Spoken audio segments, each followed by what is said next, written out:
continue to explore racism in South Africa. Remember that we'd love to hear from you, and thanks for those who've been in touch already. Now, Hak for Capetonian is a growing movement on the Cape Flats. The non-profit organisation wants all black people from the Eastern Cape to leave the Western Cape. Joining us now is the group's spokesperson, Fidel Adams. Thank you for joining us. Good evening to you. Thank you. Why do you want them to leave? We never ever said that. We said that we want all people not born in the Western Cape pre-94 to sell their assets and go home. All right. This is what we did not. 94% of them being black? I don't know what the demographic is, but if it is, so be it. Why do you want them to go home? We sit with a situation in the Cape Flats where our community, the so-called colored community, is growing exponentially poorer as a direct result of the influx, especially from the Western Cape, from the Eastern Cape to the Western Cape, with people coming and taking, and government being solely at fault for the implementation of national demographics against the Constitutional Court order that negatively impacts our community. We've got good young kids sitting with worthless matric diplomas, not getting work because the state doesn't want them. The economy doesn't want them. Well, why do you think the state or the economy, and that's who you accuse of hiring those from the Eastern Cape, why do you think they'd rather hire them than somebody from the Western Cape? Well, there's an agenda to keep us poor, to keep us down. And why would they want to do that? Well, the ANC sees the Western Cape as a honeypot.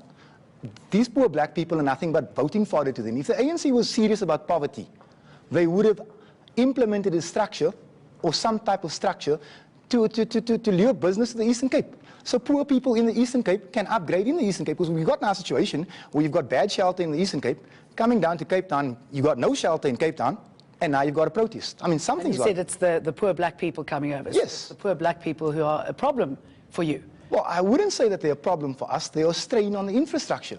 Our trains aren't riding because they weren't designed to cope with this amount of people. We've got people sitting at day hospitals from 6 o'clock in the morning, leaving at 4 without tablets because the queues are too long. This is a problem.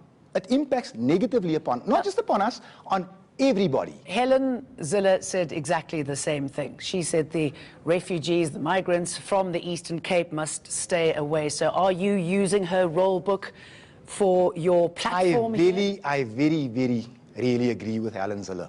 But on this day I will. It is hurting our economy. It is hurting our children. I mean, look, we sit with a situation where, again, you walk into a shop, right, 18 tills, 18 black people in Mitchell's Plain. I was at a protest at the Department of Labor, 8 client services advisors, 8 black people. They are saying to our kids that you're not fit to work here. Last time I read the Freedom Charter, it said that South Africa belongs to all that live in it, except if you live in the Western Cape and you happen to be brown. And yeah, okay, what about if there were white people in the queue, if there were Indians in the queue? My attitude would be the same. We've got demographics. This is what government insists on in all provinces. Employ it. Employ your own rule book. They're throwing it out the window because it applies to us. What about secession? I believe that's something that that's something that we're gunning for. Pretty excited We want an independent Western Cape. But is it going to work for you? We want an independent Western Cape. We feel that it can work. We feel that, look, we're being made to feel apart from the rest of this country anyway. So we might as well pack up, close our borders, and have our own country. And we can show South Africa how the democracy project is supposed to work, where everybody fits on a common voters roll, and everybody, white, black, brown, and Indian, will benefit from the good of this country. And who are those white, black, brown, Indian people who will be in your hood? I mean, are they only successful people? No. What does it look like? Everybody born in this province pre-94. So how will it actually work? I mean, how do you go about this if you are looking for secession and your aspirations? How do you fulfill them? Well, first of all, if you let's get the economics out of the way. We're sending almost 200 billion back to Treasury every year to belong to this country. We're getting back 45 billion.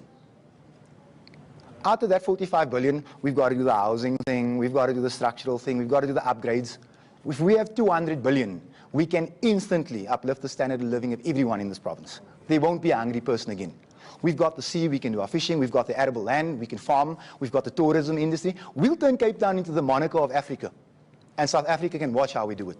Because at this point in time, the ANC government is slowly but surely killing us. My community is on a starvation diet because of government and its policies towards us. Yesterday, a young man was shot doing an illegal thing. He was buying dacha, biceps. I looked at this tactical response team. I was there minutes after he was shot. 8 black guys. I asked, where's the demographic? Because what we now have is I've got 8 kids from the Eastern Cape busting here, getting jobs, which is bad enough, but it's fine. They don't know the area, they don't know the slang, they don't understand the gang culture, and now we've just sacrificed the young boy for demographics. Aren't you concerned, though, that these sort of comments stoke increased racism? Racism against you and your community by talking like this, by rising up? We have to rise up. No one else is going to do it for us. Racism is practiced against us daily. You're too brown for a job. You're too brown for a house. We've got 60-year-old grandmothers sitting on the waiting list since 1980, not finding houses. 25-year-old black boys from the Eastern Cape getting houses. Racism is practiced against us every day. Nothing has changed. We've swapped an oppressor. We've liberated this Western Cape. We have, us, the so-called colours. We liberated this Western Cape. We swapped a white oppressor for a black one. And I'm not afraid to say it. All right, let's leave it there. Vidal Adams, thank you very much for coming in. Up next, access to water is a basic right. You can stay there for a minute, but for many people across the country, it's still a battle, and for some, a legal one. That story coming up after this.